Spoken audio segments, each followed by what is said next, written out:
and the chairs and mix it up. If some of you want to sit with our guests, we're just going to talk. We're going to talk. We're going to have a little bit of a dialogue here about what we've been up to. Perfect.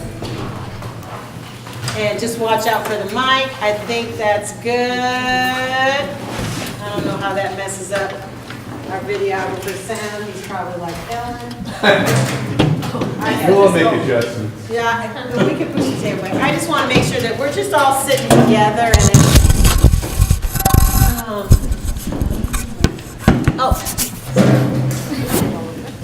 easy breezy.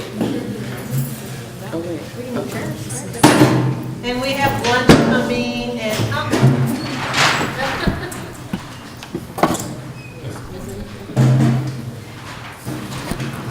so Sandy, how do you want to kick this off?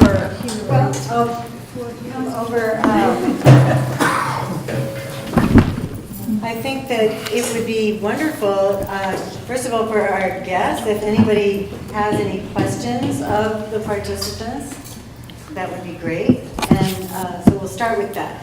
Is there anything you might like to ask? Yes, it's kind of a general question, but I'm just curious how it all came together. I'd love to hear about the process. Like, I know most people were here for the process, but I'm just curious, how did it come together the way it did? Because it looked so beautiful in the end. So how did you navigate, you know, who's going to do what and what you were going to focus on? How did that come together?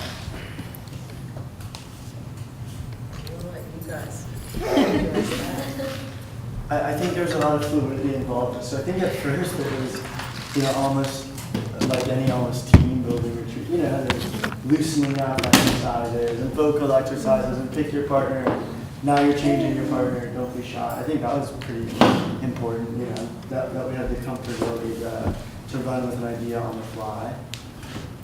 So step one. Someone takes step two. I think a lot of it was just collaboration. So we were given kind of a general premise of what we were supposed to do and then kind of told to jump in and figure it out.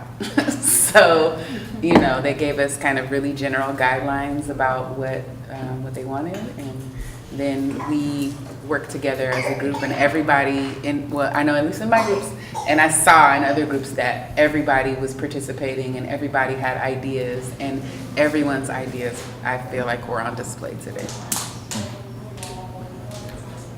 I think it would be great to even describe how you made adjustments based on observations. I feel like that would be an important point. At some points it made me realize that certain dynamics were playing out. Like at one point we realized that yesterday when we rehearsed we had 2 tableaus, and one was entirely people of color and one was entirely lighter skinned people. And it had played out, I think we got into those groups just by numbering 1, 2, so it was an accident, but we became aware that it could come across as intentional, and we wanted them to shake that up. So we made that change this morning. And that was actually something that, to give yourself credit, that Christy noticed. And we discussed that, and I said to Christy, okay, fix that. Can you all get together as a group and fix that? And I think that, for me, that was one of those moments where you go, yeah, this is a teachable moment. This is how we need to work in the classroom, that if someone notices something and we all go, oh, but this was an intentional, well, let's fix it, because there's 2 ways we walk in the world. We walk in the world of who we think we are and sometimes how the world perceives us. So how do we find that good balance? And it's not enough. I'm sorry, it's not enough to say it wasn't intentional. Right. Yeah, exactly. That was the point I was getting. Yeah. So it's not enough. So let's fix it, because we don't want to be addressing that, because then that sounds defensive. Because we had an opportunity to fix it, because it was pointed out and it was fixed.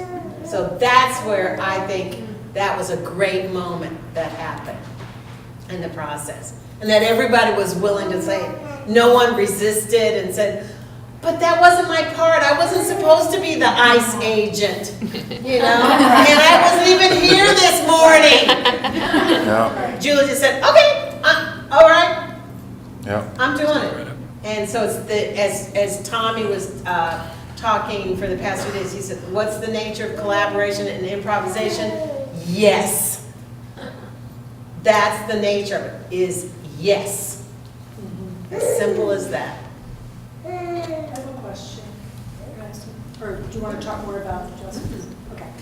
So I'm assuming that each of you wrote a story or narrative about being observing an upstander or a bystander, right? And then you made a decision with the two, you made a decision to use one person's experience. And then you were acting out parts of that. So, because I work with this somewhat, and it's always kind of a challenge to make sure that everyone feels, you know, involved when it's somebody else's story. So, so I'm curious about how you made the decision and how you all felt about that decision of picking one person's. And then what I really liked was how you didn't leave it at that. When you came together at the end, you each had an opportunity to talk about what human rights means to you. So I think that was a beautiful culmination of dealing with the fact that you're not acting out everybody's story. So how did you come to the decision of picking the tableau that you, or well, the tableau was your creation, but how did you decide to pick a particular example? Time walked into the room and we were like, oh, hey, come on, buddy. And then, no, I'm just messing around. Well, I think everybody was really open about the stories because, well, everybody speak about what they think or what they saw, what they lived. And actually, it was just like, oh, what do you think? What do you think if we do your story? And, well, yeah, why not? Well, the point here is that everybody will have to participate and create something new. Why it needs to be my story? Right. Right. Well, Because I think for main kids, point. sometimes, for you, sometimes that's hard to let go. Yeah. You know, everybody wants to do their story. So whatever you work together as a group to build that sense is really important, sense of collaboration. It's not your individual story. And I think with that, there was the idea that, so we would all write down, you know, this is an instance in which I saw human rights being affirmed or something. Right. And you can, some instances were smaller, you know, as simple as, oh, I gave someone a unique item. And I think you can celebrate that for what it is and say, oh, that's a wonderful quotidian, everyday example. And it's important for that. And for the same reason that that's a strong example and for its beauty, that's the same reason why it actually wouldn't work well as a scene, because it actually doesn't involve that much movement, it doesn't involve 10 characters. So you can find a positive reason that, oh, that's so wonderful for this, and nothing is taken away from it by saying, yet this other example translates better to a tableau. Right. That's a good point. Yeah. Yeah. Can I also add that throughout this whole process, Brian's thing has always been all of us or none of us, and I feel like us as a group have really embodied that, where I hear this story, and because of like my respect and admiration and like solidarity with the two people whose stories it was, of course I'm gonna be like, you found joy in seeing that Ben and Jerry's did Black Lives Matter. I find joy in that too. Your principal does that. I hope that my principal would be down to do that too. Like that's just not just her story. That's my story too now, because they shared it with me. They told me how it was, we acted it out, and now it's kind of like we're all taking part in bringing this story to light. And I want to piggyback on that. That's a great point, because I did not know that Ben and Jerry's had come out that way. So for me, and then I went home and I looked it up, and I was like, that is great. That's like a news story I just completely missed. And so it's in these situations like this that I said, oh, yeah, I really feel good that I got some Jerry Garcia in my fridge. You know, I said, wow, thank you, Rashida. You know, thank you. And so you're making that point, then it affirms and becomes my story too. So I think that's a great point. I think that's actually a really astute point, you know, that we have to learn how to see ourselves in each other's stories.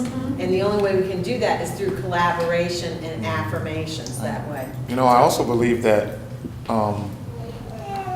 to stress that the group is going towards a common goal, towards one place, makes it easier for one to tell someone else's story and to own it because they know. Sorry, bro.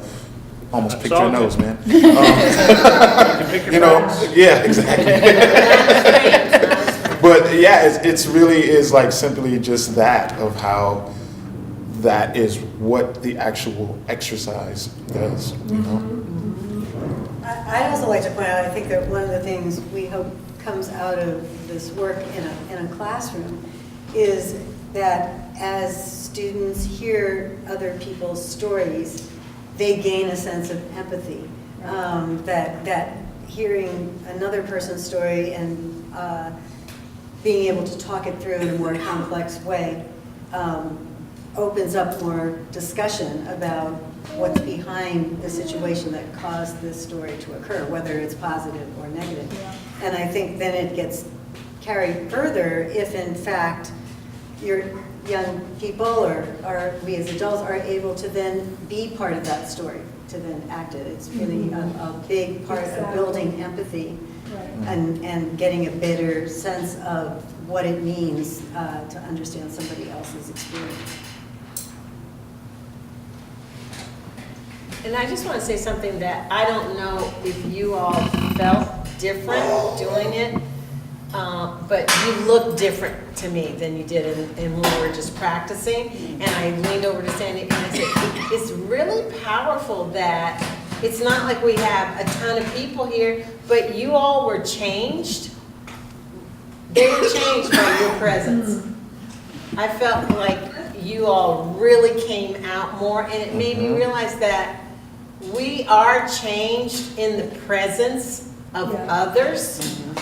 Performance. Yeah, and it's not about a performance. It's just about on a cellular level. It's like I'm a big lover of Octavia Butler, who's an Afrofuturist, and she always would talk about God as change, and that we change God and God changes us, and change. And so it's just this kind of rubric that she creates about change by you all walking into the room and the baby coming into the room. It changes everything that we've done, and it changes for the good. And it makes me go, as long as there is witness to my story, even if it's just one witness, as long as there is one witness to my story and my truth, I am changed. Because we're all trying to be heard. And sometimes and that's what it means to have audience, that people say, oh, you get to have an audience with the Pope. Because we go, oh yes, or that's what audience means, is I'm being heard. So this was really great. And I really noticed it because of how you all came out. And I thought, oh, okay. The sense of ownership was just it was there. So, And something that I hope we'll debrief on a little bit more after lunch, but I think that what you're talking about is part of the idea of a culminating presentation or a rite of passage, going through a process and seeing that it then has this opportunity to say, okay, we did this, and now we're here to present. And it is vital that there are witnesses to that. That is part of that rite of passage. It will certainly be meaningful, like hopefully that you just did it, but I think the fact it extends appreciation to you who are watching. no, you have to, it has to be part of it. That's right, you are It has an to. integral part, Yeah. that witness Yeah. part is integral to having this effective rite of passage for people going through it. Because then, and I think using rites of passage or let's call it the ritual of public presentation, it's important. That's why people continue to have wet public ceremonies and all kinds of things, to declare love in public, to declare so many things publicly is so important.